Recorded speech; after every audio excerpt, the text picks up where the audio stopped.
तारक मेहता का उल्टा चश्मा, इसको लेकर जो विवाद शुरू हुआ, अब उसमें रोज नए पन्ने जुड़ते जा रहे हैं।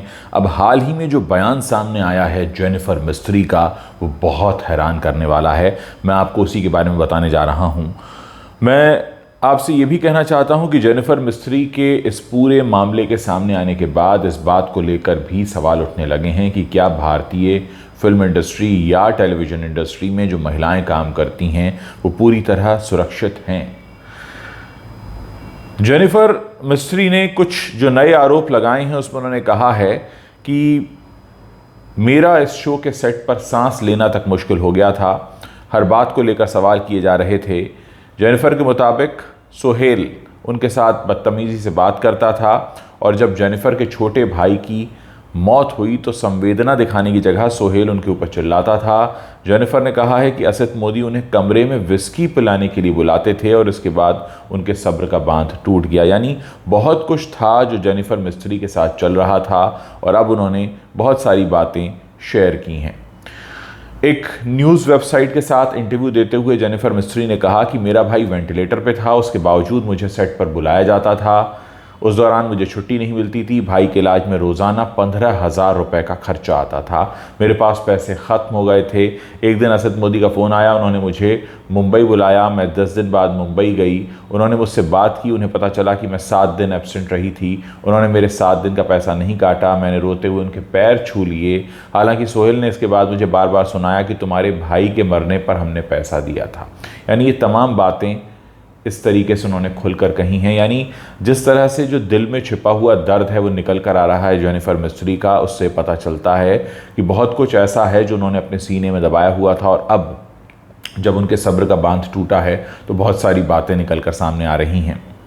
जेनिफर से जब ये पूछा गया कि उनके अलावा क्या और भी लोगों ने शो छोड़ा है तो इसके बारे में वो क्या सोचती हैं, तो उसका जवाब उन्होंने दिया कि सबने अलग अलग बहाने बनाए हैं, लेकिन सच ये है कि वो लोग शो की प्रोडक्शन टीम से तंग आ गए थे। यानी जितने भी लोगों ने शो को छोड़ा है वो प्रोडक्शन टीम से तंग आकर छोड़ा है, फिर चाहे शैलेश लोढ़ा हों, जेनिफर मिस्त्री हों या मोनिका भदौरिया हों या कोई भी कलाकार हों।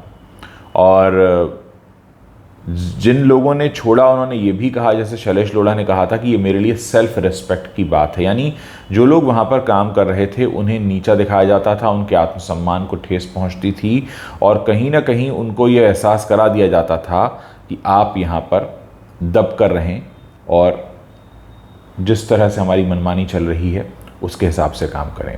जेनिफर कहती हैं इस इंटरव्यू में कि असित मोदी ने जब मेरे साथ आपत्तिजनक बात की थी तब मैं भी चुप रही थी। जब मैं छुट्टी पर थी तब प्रोडक्शन टीम ने मुझे नोटिस भेज दिया था और सोहेल रिमानी का ये नाम ले रही हैं जिन्होंने इन्हें ईमेल किया और इनकी वजह से उन्होंने बताया कि क्योंकि आपने शो छोड़ दिया इसलिए आर्थिक नुकसान हुआ है, आप आकर कारण बताइए वरना आपको पैसे भरने पड़ेंगे।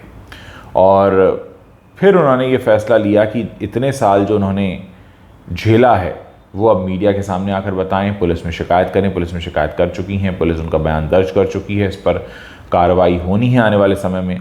और जेनिफर से ये भी पूछा गया कि असित मोदी ने 2019 में जब उनका यौन उत्पीड़न किया था तब वो क्यों नहीं बोली थी, तो इसके जवाब में जेनिफर कहती हैं कि उन्होंने मुझसे 2-3 बार गंदे तरीके से बात की, विस्की पिलाने के लिए कमरे में बुलाया, अपना चेहरा मेरे चेहरे के पास लाकर कहते थे कि तुम्हारे होठ काफ़ी अच्छे हैं, इन्हें किस करने का मन करता है।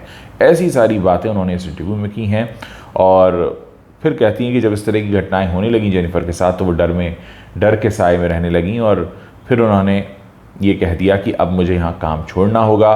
और ये बात जब उन्होंने प्रोडक्शन टीम को बताई तो प्रोडक्शन टीम ने कहा कि आपका रिप्लेसमेंट हम ढूंढ रहे हैं और फिर उन्हें वहाँ पर काम करना मुश्किल हो गया, पैसे मिलने भी मुश्किल हो गए।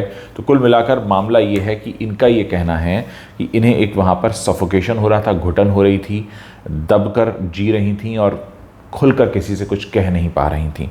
दोस्तों ये तो एक इंसिडेंट है जो निकलकर सामने आया है, जाहिर है इसमें कितनी सच्चाई है इसका पता करना तो पुलिस का काम है, लेकिन इतना ज़रूर है कि अगर किसी ने इतना कुछ कहा है तो निश्चित तौर पर बिना आग के धुआं नहीं उठता, तो कुछ ना कुछ तो रहा होगा।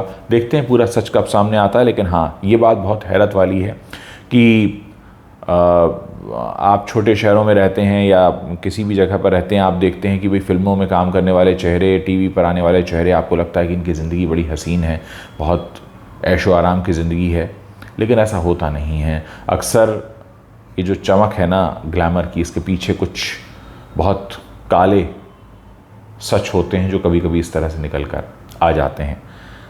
मैं चाहता हूं कि इस पूरे मामले पर आपके अपने जो भी विचार हैं उसे इस वीडियो के नीचे शेयर ज़रूर कीजिएगा।